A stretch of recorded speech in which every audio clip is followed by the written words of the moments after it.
Hello, my name is Billy O'Brien. Welcome to OnSight Media Group.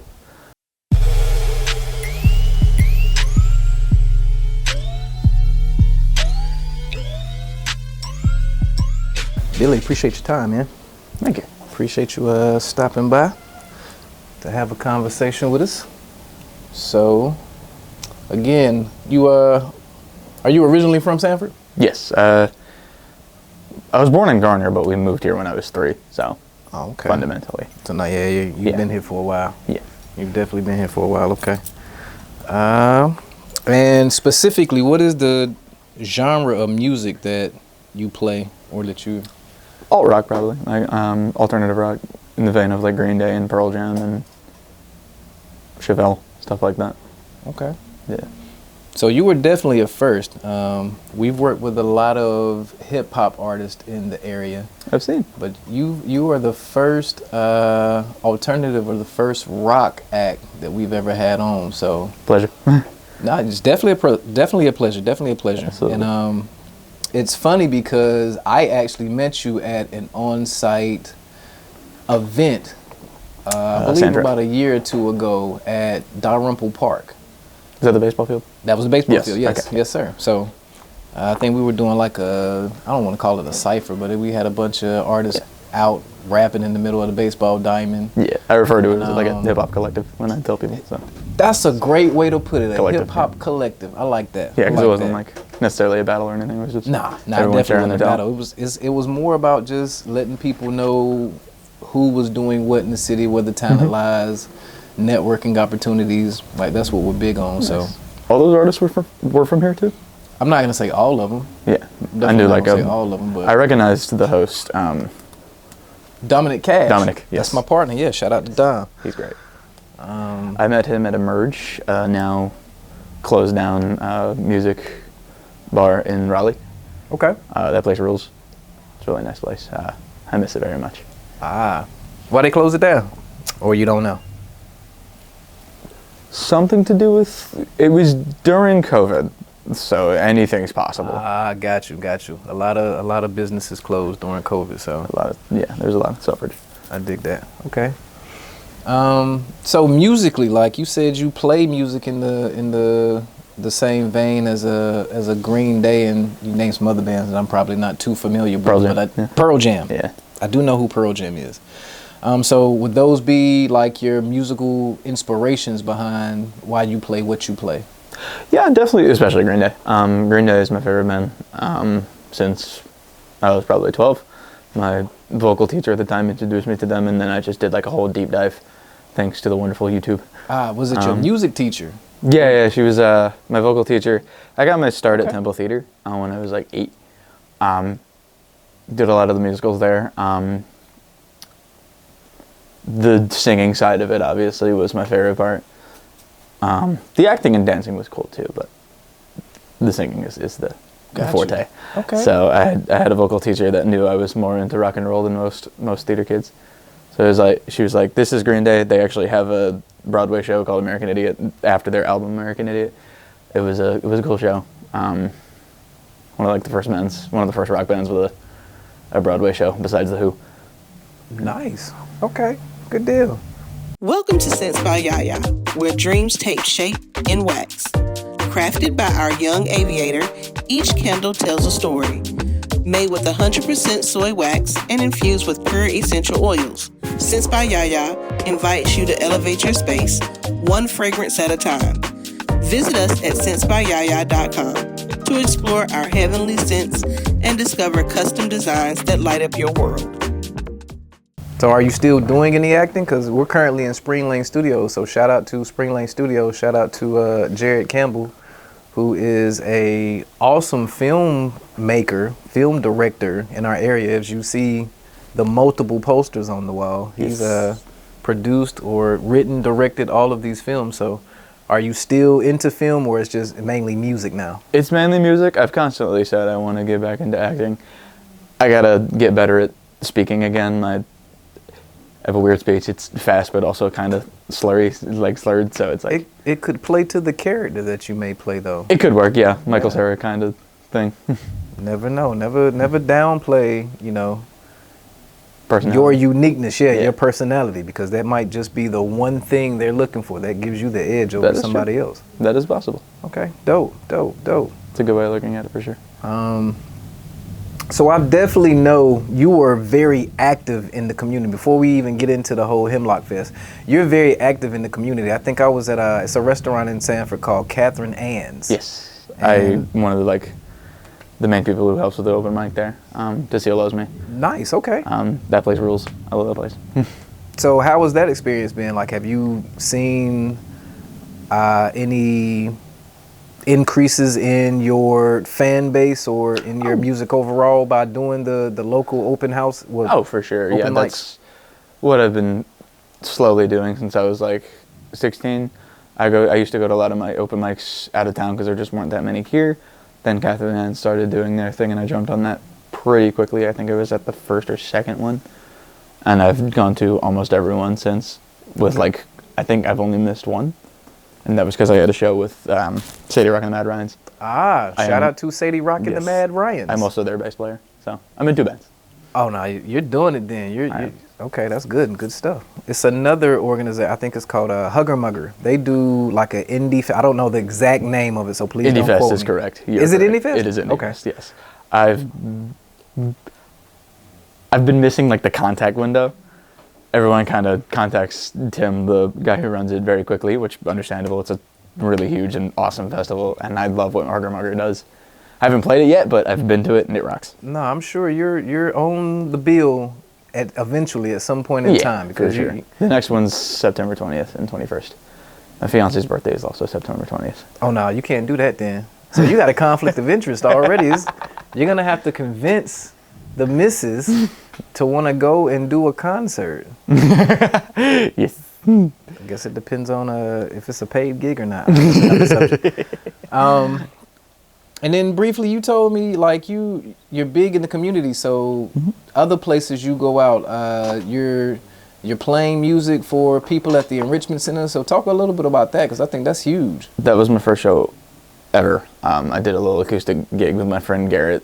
He played percussion, cajon specifically. That's like that box with the snare and kick kind of thing. Gotcha. Okay.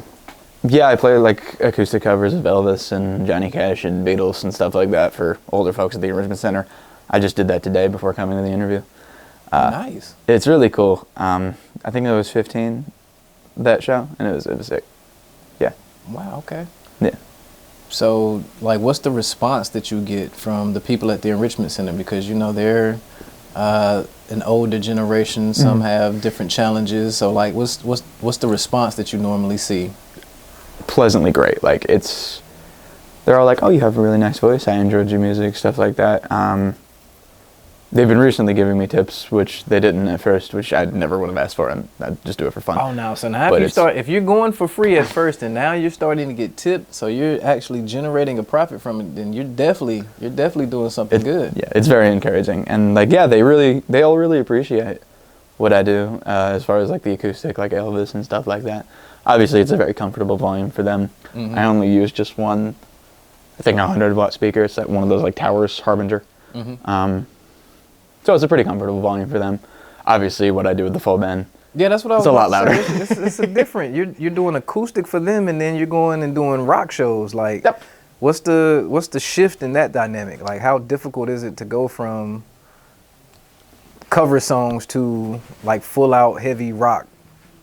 yeah, especially with most of what we do in the band is original stuff. Obviously, it varies by venue. Like a lot of the places we play, it's mostly my age to like 35. I'm 23. Okay. So a little under my age to 35. So let's say 20 to 35 range. A lot of energy from a lot of people at the best shows. A lot of your audience going forward is other bands, which I'm perfectly fine with. Normally, we're the type to book like 3-band shows. We've done some shows where it's like 3 hours of just us, but we don't have the biggest pull, so those haven't drawn the biggest crowds. So normally we like to do 3-band shows, and of course, doing that has made me fall in love with a bajillion other artists from around here. Nice. Okay. How did you hook up with Sadie Rock and the Mad Ryans? Like, I did a show with Sadie's previous band, Some Antics, at my old music school. I went to a place called Rock and Roll High School in Apex. okay. They taught me guitar and taught me how to be in a band. I went there when I was like 14 for the first time, and then Oh yeah, you're popular as well. You get phone calls in the middle it's of the spam, interview. but still. That's worse. That's so much worse. You could have told a story and been like, yo, this is my manager calling or something. But I love the honesty. He said it's spam. It's spam. Yeah, I went to Rock and Roll High School. It was like a local music school in Apex. And we did like a huge, like, it was, the first one was a battle of the bands and the second one was not a battle of the bands. It was just a showcase. And Sadie played in a band called Semantics. Okay. Then I talked to her, and then we've been friends since then. I was probably 16 then, and I joined the Mad Ryans 2 years ago, after their bassist Aegis went to college. Got you. Yeah. So your primary instrument, I heard you say you're the bassist. Is that the only instrument you play, or how eclectic are you at? Yes. So in Hemlock, I play guitar and vocals. Okay. In Sadie Rock and the Mad Ryans, I play bass guitar. I also play piano. That is, ironically, it's the instrument I play the least, which makes it kind of the most special. Obviously, live, I don't play it often because it's. That was about to be my follow-up. Have you ever done any piano things on stage? Like, have you ever sung? Because I think that's a pretty hard talent. We see people do it all the time. Of course, they've had years and years of training, but like, even I'm not even going to downplay playing the guitar or the bass and singing at the same time. Like, how much of a challenge is that? The piano is the hardest. I don't play drums. I would assume that would actually be, but yeah, piano's the hardest of them all because it's the most work here. Certain things on guitar and bass can be more difficult at times. It really obviously depends on the song and the genre. Right. But yeah, I've played piano and sang live a few times. What have I played? I did like a piano version of Decode by Paramore. That was fun. I've done Imagine and by John Lennon and Can't Help Falling in Love. A couple of songs here and there, but not nearly as much as obviously guitar and sing and bass and sing. Got you. Okay. Yeah. So, like, what's in your current playlist? What inspires you? Like, do you have a certain playlist of songs that you listen to like get you into that mode before you go out to perform? Like, what's that energy like? That makes sense. Normally with local shows, I'd like to listen to the other artists as well. But my biggest writing inspiration has been this British band called Inner Shikari. Okay. They're an eclectic band. I'd call them a rock band fundamentally, but they have like various sonic shifts. I just love Rao's outlook on life and their approach to writing, so it's really fun. As far as stuff I listen to on the way there, it's normally just whatever me and usually my fiance who drives with me is feeling, but I do like to listen to the local artists. Like the Hemlock Fest playlist is my most listened to playlist of the year by a mile that I made on Spotify. I was gonna say, are you sharing that out with other people? You just said you Yeah. posted it on Spotify. Okay. Yeah. Good deal. All right, so then let's jump into Hemlock Fest, like, cause I'm looking at it. And this is a pretty eclectic group of people that you have coming. I haven't heard a lot of these artists, but one that I am familiar with is Jay Clean, which is a hip hop artist. I wouldn't even really call him hip hop. He's an artist. Like, his sound sonically is different from what we hear, and I definitely say from my generation of hip hop. Mm-hmm. So talk about, like, how did you actually put these acts together, and what was the inspiration behind wanting to do the Hemlock Festival? The original inspiration was actually Knight Rider of Raleigh. I did a show with Sunshine's Moonlight, and the crowd was amazing, and the feel was just great. Sunshine's Moonlight is a local artist. He's great. Okay.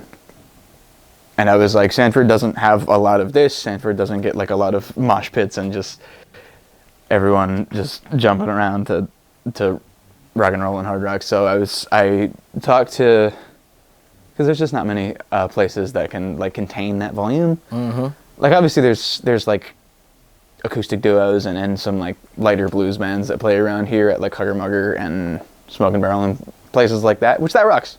I love those. I've been to plenty of those shows myself, but obviously we're a little louder than that, and so there's not many places where it's like really cool, and there's not been many music festivals here in that vein. So I mainly wanted to make it centered around Sanford artists to give them more opportunity in their hometown. So the first people I believe I contacted was Car Crash Pool Party. They're one of the bands that are just going to play. They call themselves emo jazz. Nice. Emo they're a bit. jazz. They have that like emo and punk energy, but with like a lot of jazzy and more like atmospheric elements as well. It's a really unique experience. My favorite song from them is Hovercraft. So yeah, I contacted them, and then Solar Illusion, who are currently on hiatus. So I had to switch them out with just one of the members' solo project, Bryson Lyons. Got you. Okay. So I contacted mostly Sanford bands, and then I contacted a few others that I just like that are a little farther than Sanford. Mm-hmm. Impulse Machine and Taylor Sharp are the only ones that aren't from Sanford. Taylor I've known from Rock and Roll High School, the aforementioned, since I was like 16, 17. And then Impulse Machine is the band that I would argue I owe the most to. The frontman has produced my entire discography. He's going to run sound that day as well. Nice. Connor Tomlinson of Impulse Machine is amazing. So yeah, I just wanted to build a huge collective for Sanford, North Carolina, to have something of the sort that I've experienced from other cities a lot more, like Raleigh and Chapel Hill and even Fayetteville. Dope. Yes. Okay.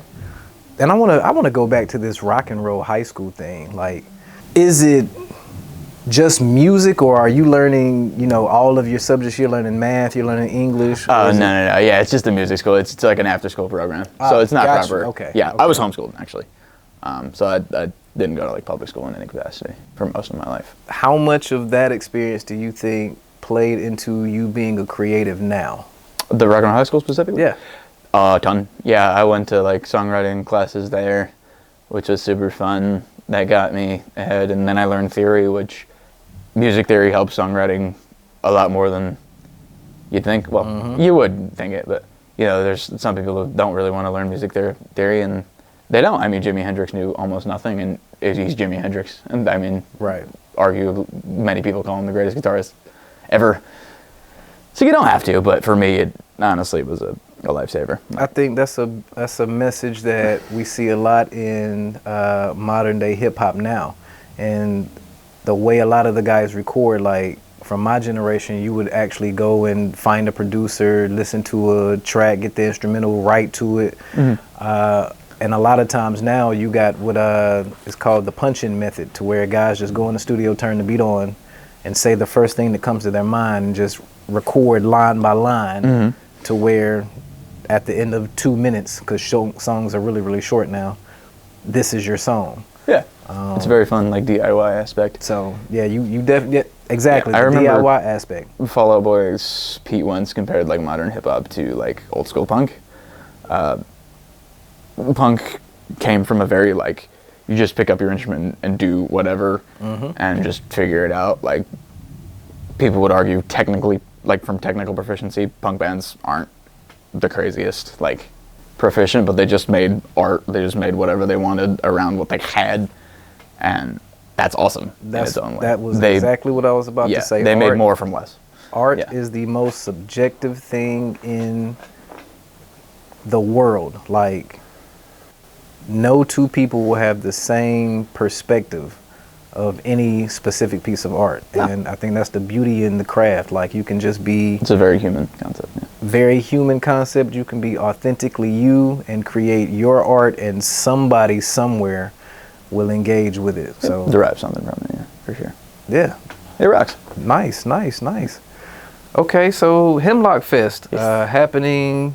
Well, I don't know when people will actually watch this interview, but August 17th in Sanford, North Carolina. How many bands do you have? Seven X. Jake Lean, Taylor Sharp. Jake Lean's obviously the aforementioned like hip hop, but with some experimentation. Taylor Sharp's like indie rock in the vein of like Arctic Monkeys and Strokes. Okay. Scorn Sins, brand new band. Literally had one show before this. From Sanford. Consider them hard rock. They do a mean cover of Red Hot Chili Pepper Scar Tissue. Okay. Car Crash Pool Party, emo jazz, Bryson Lyons, indie rock as well, kind of Beatles-ish. Impulse Machine, industrial metal, Nine Inch Nails-esque, and then Hemlock Theory, which is like, you know, hard rock, Green Day, Chevelle kind of thing. Nice, okay. So is there an album coming from, because I know you released a project, a solo project. I remember listening to that project. Yes, my first album was released just under my name, but I put it under the Hemlock Theory moniker because we do songs from it, and Hemlock Theory is still just all of me as far as the writing goes. Okay. Yeah, I started jamming with my current drummer in 2021, early 2021, and we both wrote stuff together, but also jammed my old material, so we just kind of merged it, just to keep things contained. So after the Hemlock Theory, like, are we getting a Hemlock album at some point in the near future? Definitely. We have 2 out so far, counting the first one. So yeah. My apologies. No, you're good. You're good. Yeah, we have 2 so far, and then a 3rd release will definitely happen sometime soon.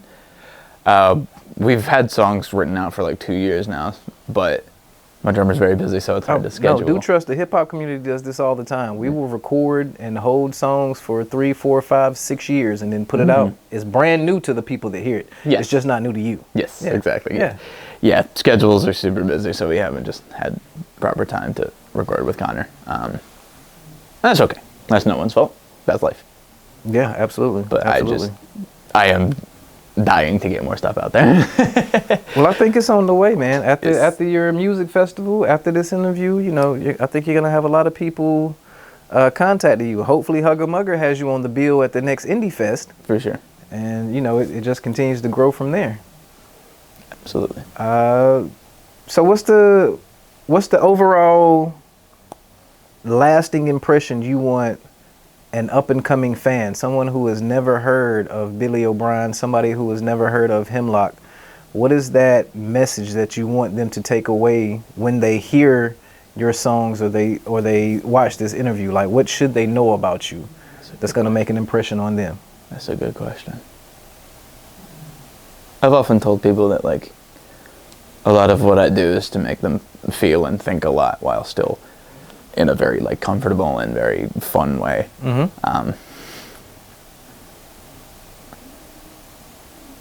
So if you come out of a Hemlock Theory show both having more fun and being a better person at the same time, that's ideal. Pretty simple, pretty straightforward. Nice. Yeah. Okay. And last thing before we get out of here, we always play this game on OnSight called Who You Got, which is basically a game of this or that. But for you, I'm a switch it up a little bit. We also have this thing in the hip hop culture called the top 5. So I want to know, who is Billy O'Brien's top 5 rock bands all time? Okay, yes, that is fun. Green Day, aforementioned. Rush, 70s prog rock band. Okay. From Andrew Shikari, like I mentioned earlier. That's my favorite, like, modern band. Trying to think of a 4th. I know what my 5th one is. I'm gonna go with Led Zeppelin. I really like Led Zeppelin, specifically their approach to, like, they're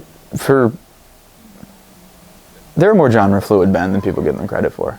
Like, obviously they're a rock band, but they have a lot of influence from both blues and folk. And I like that, especially since, like, being genre fluid now is pretty common. Being genre fluid 60s, 70s, 80s was a less common, which is pretty cool that Led Zeppelin were a dynamic band for sure. And then 5th is Impulse Machine, the local band I mentioned. They are my most listened to artist, probably. I owe them a lot. I love their music. I genuinely call them my favorite band half the time just to give love to someone I know and care about and have a good relationship with. I can give you like a top 10 songs list of theirs. It's just Nice. yeah. My Okay. favorites are Man on the Borderland and In the Fear Machine. Impulse Machine are also like an incredibly eclectic act. And Man on the Borderland's like this westerny kind of sounding thing, and then In the Fear Machine's straight up a metalcore song. Okay. So I like genre fluid bands. I like just a lot of dynamics while still keeping it authentic to you. So that's very fun to me. So Cool. All right. So let the people know where they can get those tickets for the Hemlock Fest happening this August 17th. yes, it's at the Mann Center in Sanford. We're just selling tickets then and there. We're not selling them ahead of time. Oh, gotcha. Yeah. Gotcha. Okay. I haven't figured out how to like properly do that kind of website thing yet. Get with us. Get with yeah. us after the interview. I would love that. At the door of the Mann Center in Sanford, MANN. They're just $5 for 6 hours of music. Like that's a pretty good deal. That's incredible. And also there will be a bunch of vendors there. Yeah, Sense by Yaya. Shout out to Sense by Yaya. I love that. I love how you just segued right into that product drop right there. Yeah. Shout out to my daughter, Talia, Yes. and Sense by Yaya. Yes, Sense by Yaya. And then Zumi's Funny Farm is a local animal shelter that's going to be providing like snacks and some trinkets and stuff Okay. to raise money for them. And then Grow with K. Marie is like a local, it's hard to say what she is. She does like agriculture stuff. Nice. And so she's offering her services to like, She's farming. help. She's helping people Yes. to eat better, be healthier. absolutely. Nice. And then nice. my friend Nato, he's going to sell little crochet creatures he makes. Okay. They're super cool, super unique looking, and very cool. And then just today, I actually got a potential another one. Lucy of Car Crash Pool Party's sibling is going to sell their artwork. So Nice. it's going to be fun. Well, definitely looking forward to it, man. Definitely looking forward to it. I appreciate your time and coming out and doing the interview. Absolutely. Thank you for having me. Yes, sir. I love what y'all do. So this is super cool. We appreciate that. See, it's all about the network here at OnSight. Absolutely. That's what we're trying to bridge that gap and bring more people into all different types of music and culture.